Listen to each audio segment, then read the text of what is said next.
Hi, it's Chris, K2CJB with K2CJB Radio. Welcome back to the channel. And this video is about Christmas gifts. The first one is a gift that my XYL gave me this year, and that's this shirt and this hat that matches with my call sign embroidered on it. It's something I always wanted some sort of ham radio swag with my call sign on it. So she got it through an Etsy store, John Robertson W5HB Embroidered Memories. I'll put the link for this down below, so if you'd like to get some of these products from him, you can do that. High quality stuff, pretty comfortable shirt, and a nice hat, fits my head, so we're good to go. And the other gift that we're talking about is a Christmas gift I got for myself, and that's this MFJ901b tuner. Now, why would I get one of these, you might ask? Well, some of you know I have actually a Tempo 1, an old FT200, a Tempo 1 in my shack. And my antenna right now is an off-center fed dipole, which is not a perfect match on most bands. The tuner in my FTDX 3000 has no problem tuning it, but of course the Tempo 1 does not have a tuner in it. So I needed to get a tuner for it. So that's what this is. I got that through my friends down in Paris, Texas, MTC Radio. Great folks down there. I've dealt with them on a lot of things, bought a lot of products through them. So I got this through them. So like most MFJ products these days, and I'm sorry to say this, but a lot of people refer to it as their kits. In other words, you've got to take them into the shop, which is where I am right now, open them up and make sure all the solder connections are good. So that's where we are right now. We're in my shop. We're going to open up the tuner and take a look at it. I downloaded the manual, which is the way MFJ operates these days, and printed it out because I'm old-fashioned and like to have a piece of paper in my hand. So here's the schematic. Let's just take a look at that. Real simple tuner, 2 capacitors. It's a T-network, 2 capacitors, and then there's a rotary select switch that picks different values of inductance to put in the middle of the network. A real simple tuner. So let's open it up and take a look at it.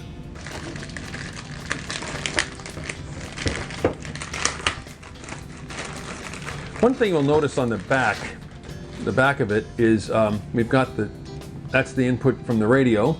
This goes out to the antenna, but you can also have a balanced line or a long wire antenna. They've made provisions for that as well. There's a balun inside of the tuner. But I'm going to use it. This will be the connection from the radio, and this will be the connection out to the antenna.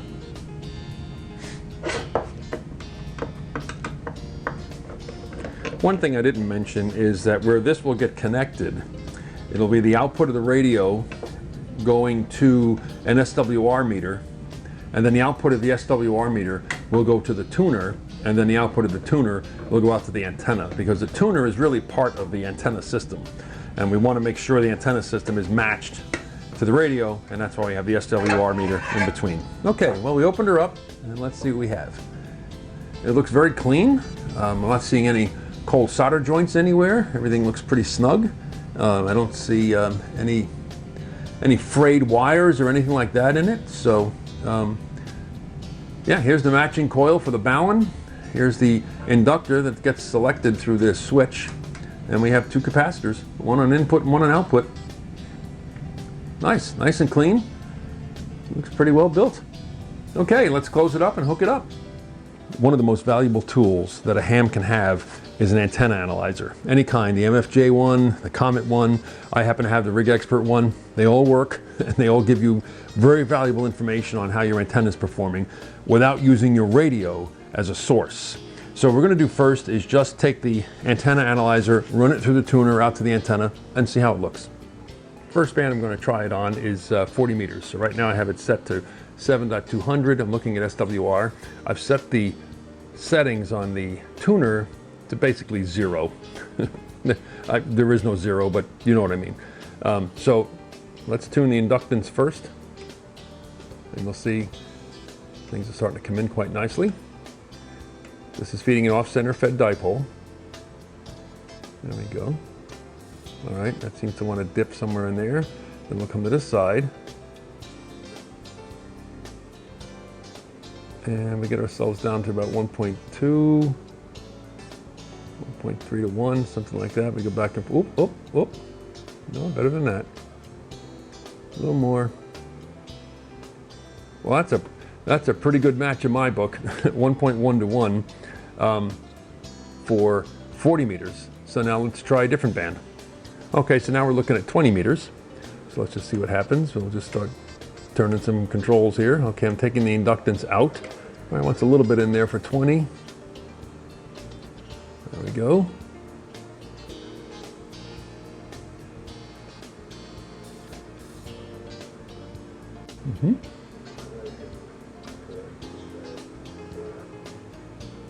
Again, almost a perfect match there, so that's 20 meters. Working fine there. Let's try 15. Oops, okay, take a little more inductance out. Okay, that's all of it out. So now we have to just tweak. Okay, a little trouble with 15 here. Oh, no, maybe not. Let's see. Here we go. Here we go.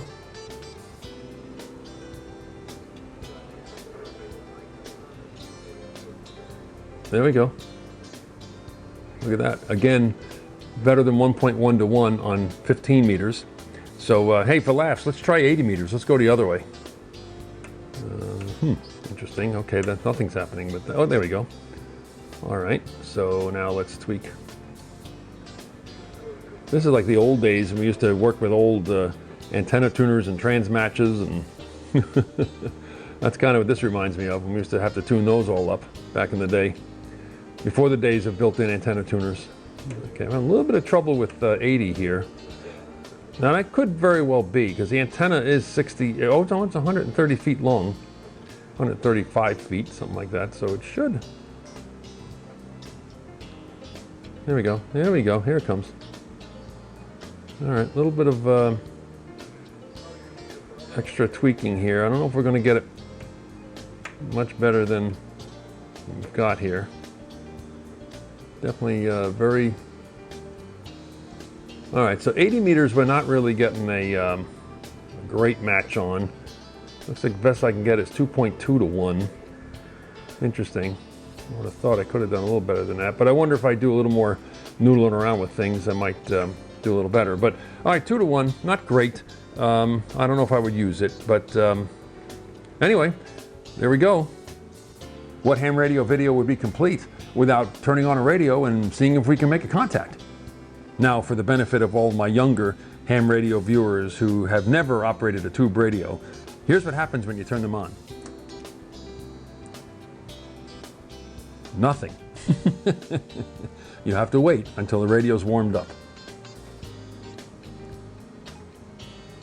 And you'll see the meter, I don't know if you can see it, is coming back down. And soon you'll hear audio start to come out. Ah, the joys of a tube radio.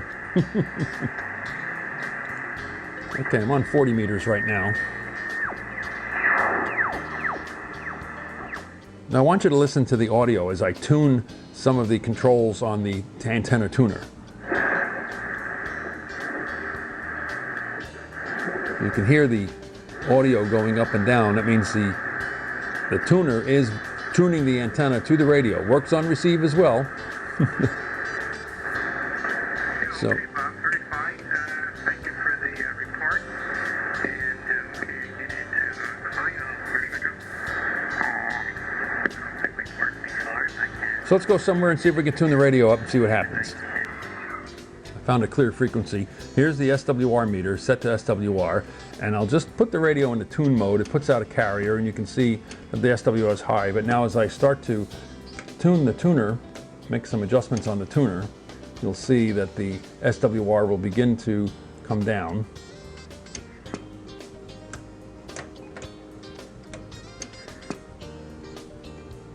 There we go. Look at that. Pretty much a perfect match. Go to power, output power, and now we can adjust the radio up a little bit. Put more power out of the radio, up to the antenna.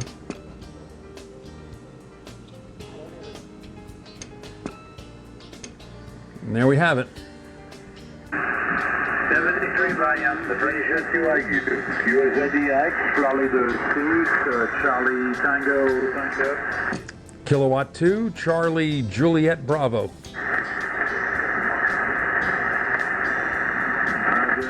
The kilowatt 2 is where again? Roger, roger. Thanks very much. Kilowatt 2, Charlie Juliet Bravo. Handle is Chris in the state of Connecticut. QSL?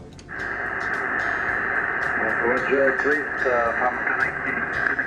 K2, Bravo maybe. I am not sure now. No, but it's okay. K2 Charlie Juliet Bravo. You are 5 and 7. Name is Joseph.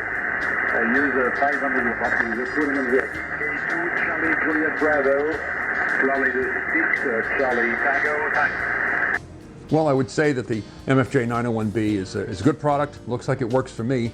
Tuned up 40 meters without a problem. We saw through the antenna analyzer. It'll tune up the other bands as well. 80 meters, not too sure of, but I may continue experimenting with that, see if I can get that to work better. But all in all, I think I've got a good product here, and it's going to make my Tempo 1 station here work a lot better than it was in the past. So there you go. Hope this video helped. If it did, give me a thumbs up. And also, I'd love to have you subscribe to the channel, and you can check out some of the other videos I'm doing, and you'll be alerted when I do some new ones. So we've got some more projects in the works coming up in the near future. So again, thank you all for checking the video out. And until next time, 73 from K2 CJB.